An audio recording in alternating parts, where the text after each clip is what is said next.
in today's PPT, we will know the design of a cantilever beam. And first of all, the introduction of a cantilever beam. A cantilever beam is a structural element that extends horizontally and is supported on only one end. It means that the another end is usually unsupported, so we call it as a cantilever beam.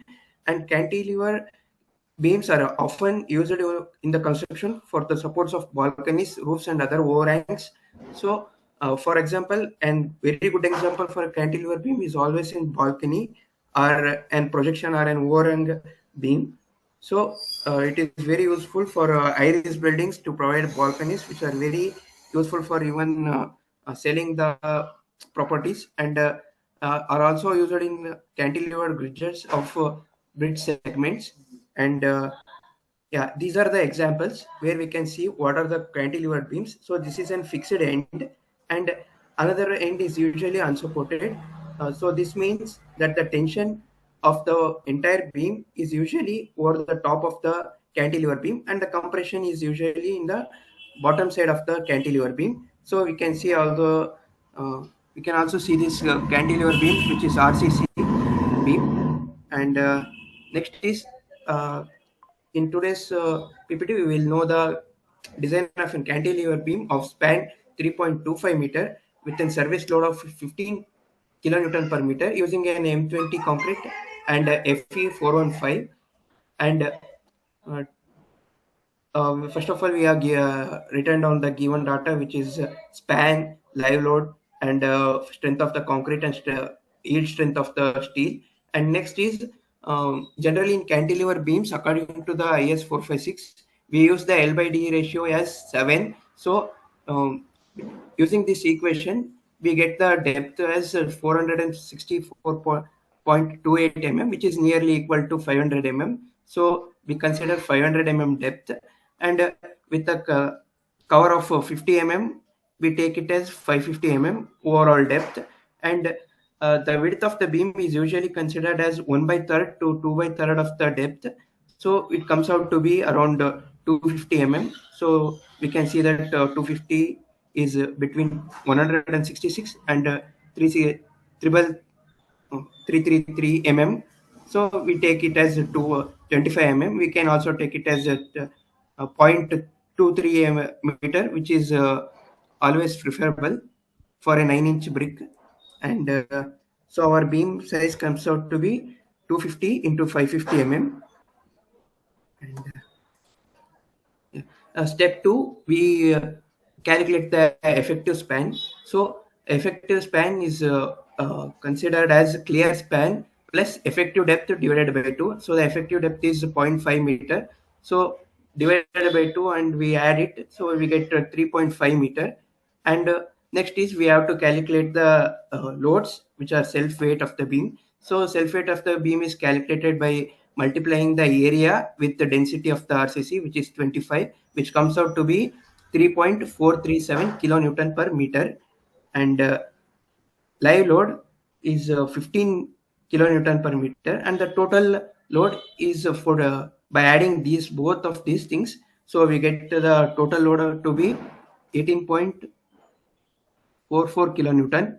And the factored load of, by using a factor of 1.5, we get the total load to be 27.66 kilonewton per meter. So we should be calculating the maximum bending moment for the design of a cantilever beam. So for calculating the maximum bending moment, the equation is WU into L square divided by 2. By substituting the WU, that is ultimate load, we get the maximum bending moment, which is comes out to be 169.41 kilonewton meter.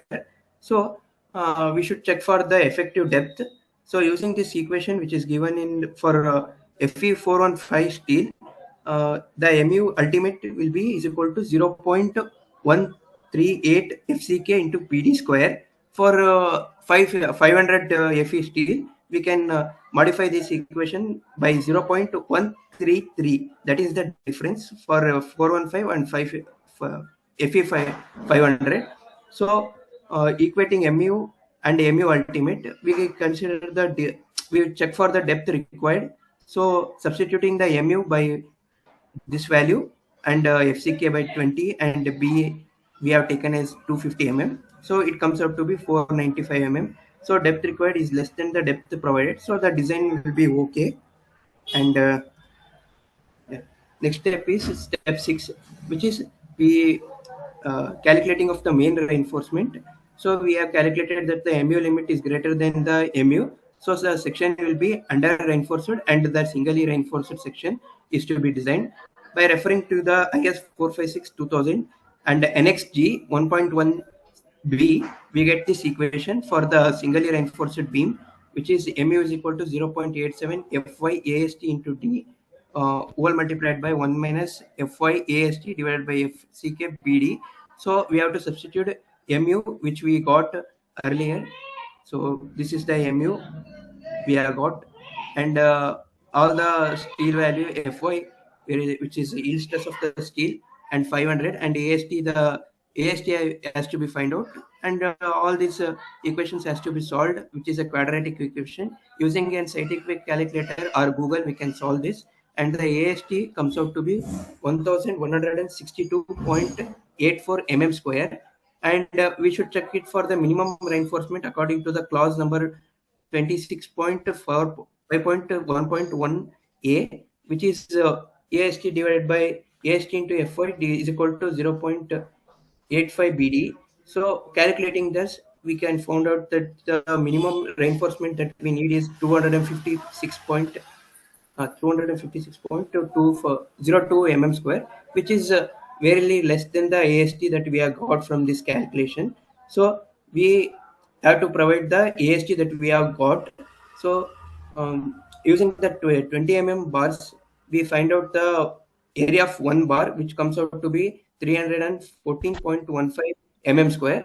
So we should find the number of bars that we require for the cantilever beam, which comes out to be 3.7.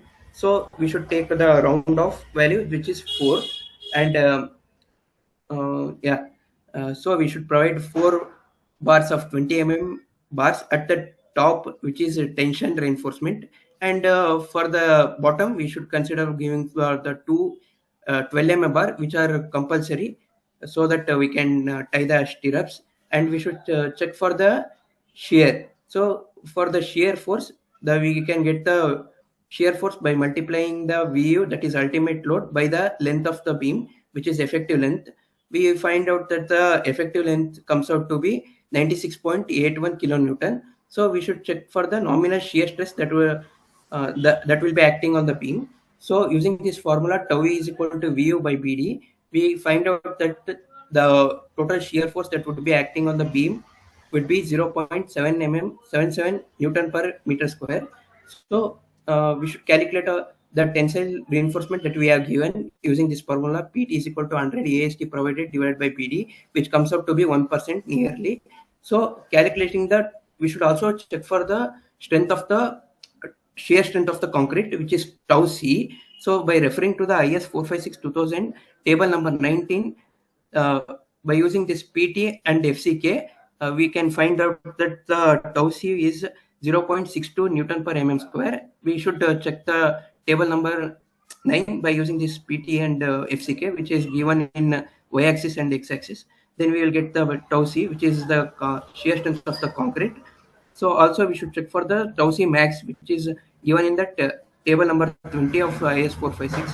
For FCK, 20 Newton per mm square, we found out that the tau C max will be 2.8 Newton per mm square. So we can find out that the tau E, that is the nominal shear stress acting on the cantilever beam, is more than the shear strength of the concrete. So hence we need to provide the shear reinforcement.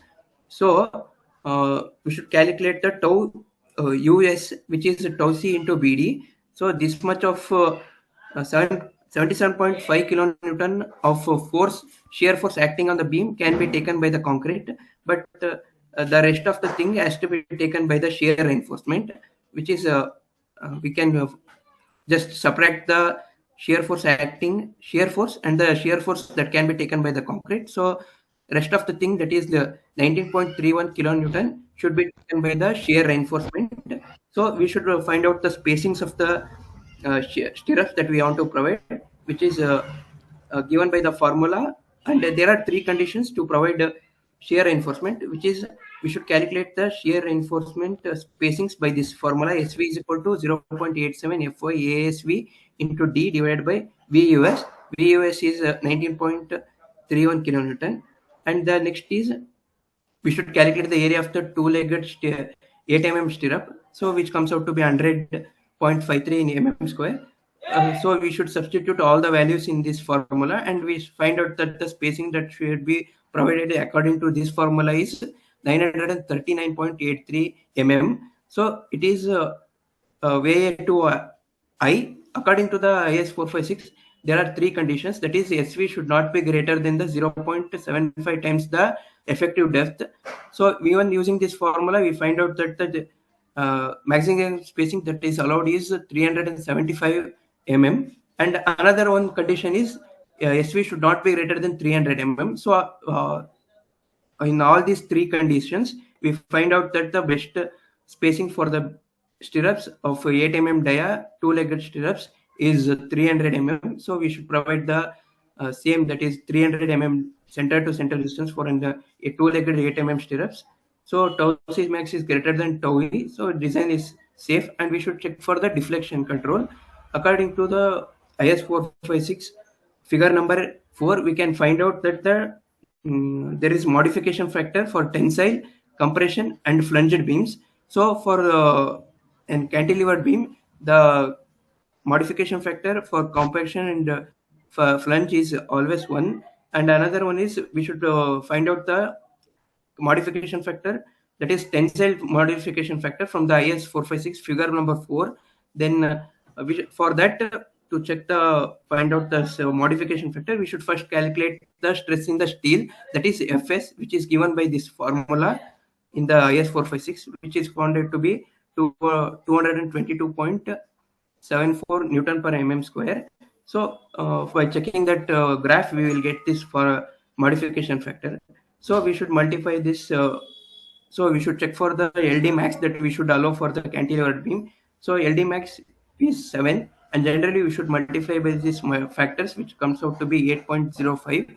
So for our beam, we have provided the 7. So LD max is greater than L by D provided. So generally this is okay, and the deflection control is satisfied, so it is okay. And the development length or the anchorage length at the support that has to be provided according to the IS 456 2000, according to the clause number 26.2.1. That is, this is the formula for the development length that is given in the IS 456. So LD is equal to 5 into sigma s divided by 4 tau bd. So or else we can use this formula. So that is 0.87 into fy into 5. That is this formula, that is sigma s is equal to 0.87 into fy. So after substituting all these values, we find out that the tau bd is comes out to be okay. For example, LD comes out to be 950 mm, so which is nearly equal to 49 times the dia.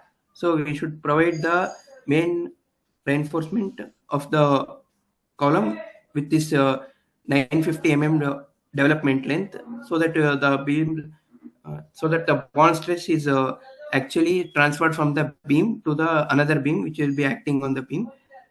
So next is the reinforcement details. We can see that we should provide a 90 degree bend to an 8 mm. That is okay. So this much of LD should be given, and we can see that the tensile reinforcement, that is 4 bars of 20 mm by dia should be provided in the tensile. And the next is we should mandatorily provide 2 bars of 12 mm dia at the compression zone as an anchor bars. And rest is the shear reinforcement that has to be provided is two-legged stirrups, which is 8 mm dia at 300 mm center to center distance. So this is the details, that is longitudinal section, and this is the cross section of the beam. So thanks. Excellent, बहुत ही अच्छा, बहुत ही सुंदर detail में gas इन्होंने explain किया। अगर आपने समझा होगा तो बहुत ही बेहतरीन बताया इन्होंने, बहुत सुंदर। Now brinjal, you want to share your screen?